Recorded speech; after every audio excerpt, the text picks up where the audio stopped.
What's up, everybody? This is Whiskey in the Six. I'm Rob, doing my top 6 whiskeys of the year for 2021. Gonna start with honorable mentions like I always do. Gonna start with the Shelter Point. It's a 100% rye cask sourced from Alberta distillers. This one was a KWM exclusive. Obviously, it's super limited. It was a single cask, 11-year-old, heavily charred barrel in the second barrel. Beautiful stuff, great rye. All right, another Canadian distillery that really caught my eye this year was Two Brewers, and their release 24 was absolutely magical. Another single malt, ridiculous whiskey, also very hard to come by. That's why it's on my honorable mentions. Another honorable mention is the Cavalon 14-year-old Virgin Oak. This was an excellent whiskey. Honestly, I loved it. I like the 13-year-old as well. They're just beautiful expressions of what Cavalon can actually be with a little bit of extra age. 2 more honorable mentions that really need to be mentioned because they probably could have been on my top 6. If you shuffle around a couple things, I tried a lot of great whiskeys this year, much better than 2020 in my opinion. So you're looking at the Amroot PX or XPX chosen by Truth Malters. That was an excellent whiskey. Didn't crack the top 6, but really good whiskey and should be honorably mentioned, as well as the Glenallachie 21-year-old cask strength. This stuff is really hard to come by. I don't know too many people that got a bottle. I think Canada got 3 bottles in total, maybe 2. Beautiful stuff. I loved it. I thought it was excellent, but again, really hard to come by, so it just didn't crack the top 6. Now, I know what you're gonna be thinking. The top 6 are not much easier to come by, but at least there was a little bit more produced for most of these, except for the number 6, which happens to be the Valentin Mallet Lejeg 10-year-old.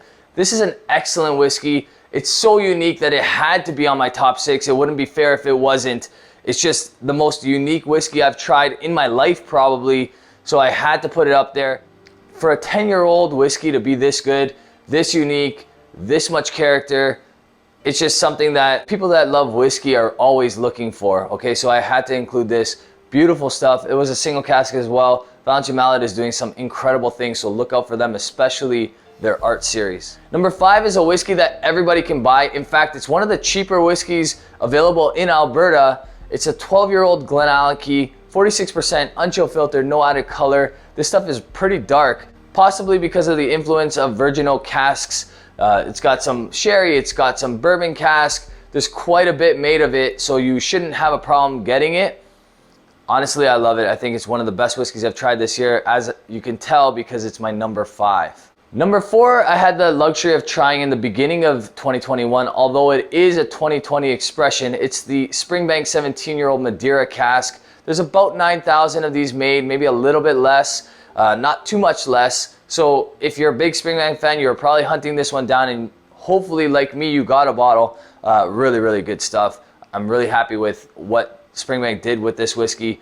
I don't usually like Madeira at all, to be honest with you, but for whatever reason, it really worked with this Springbank 17. Number 3 is a whiskey that I've been raving about for a while. I've loved it for the last 3 years. I didn't get a chance to try the edition 1 or edition 2 or the batch 1, batch 2, however you want to say it, but it's the Glenallachie 10-year-old cask strength batch 5.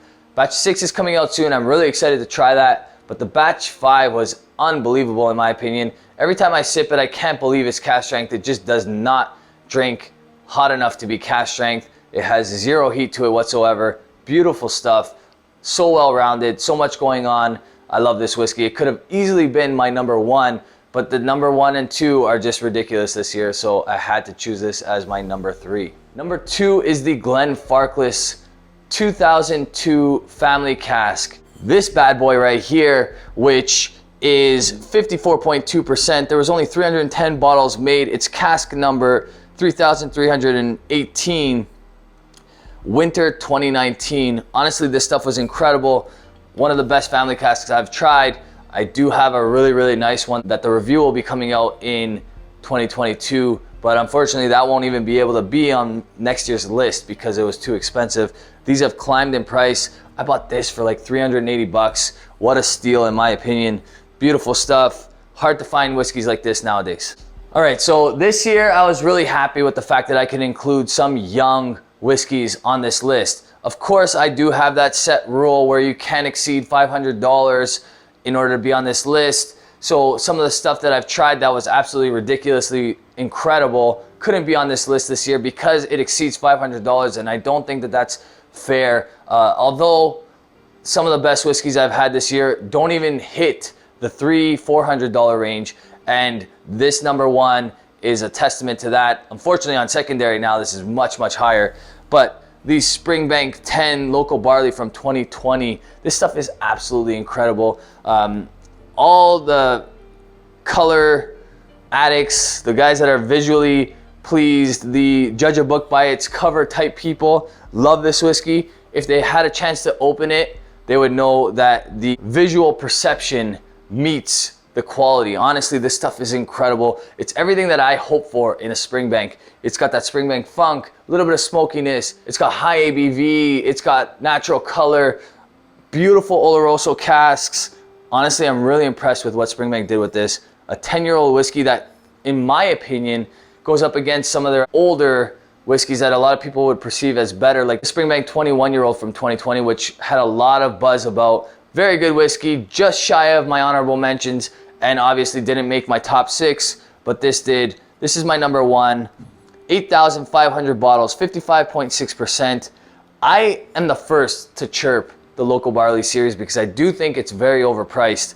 This was $200 Canadian for me, and I thought it was worth every single penny. So I went out and I sourced a couple more in trade because I honestly want to have a bottle of this open on my bar at all times. I know a bunch of you know the story where a bottle broke on delivery to me, so that would have been the first bottle I acquired of this. But luckily, I have some friends that think of me when these types of things come out, like my friends from Liquor Lodge. I couldn't be happier with it, honestly. I think it's fantastic stuff. It's not worth the €900 that it's going for on Whiskey Base, of course. I don't think anyway. But that being said, it's excellent whiskey. I highly recommend it. I don't want you guys spending stupid amounts of money on secondary, but I'd be willing to pay up to about $500-600 for this bottle. So think about that the next time you purchase a bottle. Hopefully you're one of the ones that actually opened the bottle. Honestly, it's worth every penny if you did. I hope you guys do because it's just beautiful stuff. That's it for me, guys. Next year, you'll probably be getting a different angle for this Whiskey of the Year video. It'll probably be facing the fish tank, which will be here. It's been a crazy year. We've had some ups and downs. I've had some really, really great whiskey experiences going to Vancouver, getting to try the Glenlivet, Gordon MacPhail, 80-year-old, and some other beautiful experiences with whiskey itself. The community is incredible. You guys keep proving that this is worth doing for me. Despite all the other stuff I got going on in my life, I'm really happy that I got to meet so many people in the whiskey world. And I really, really want to wish you guys all the best, a beautiful holidays, and stay safe. Hopefully we don't have much longer left in this pandemic and we can start enjoying life the way we used to. But despite all the noise that's going on out there, whiskey brings it back to what matters, and that's sharing with friends, enjoying your family, enjoying the good things in life, and trying to block out the noise. So happy holidays, guys. Cheers.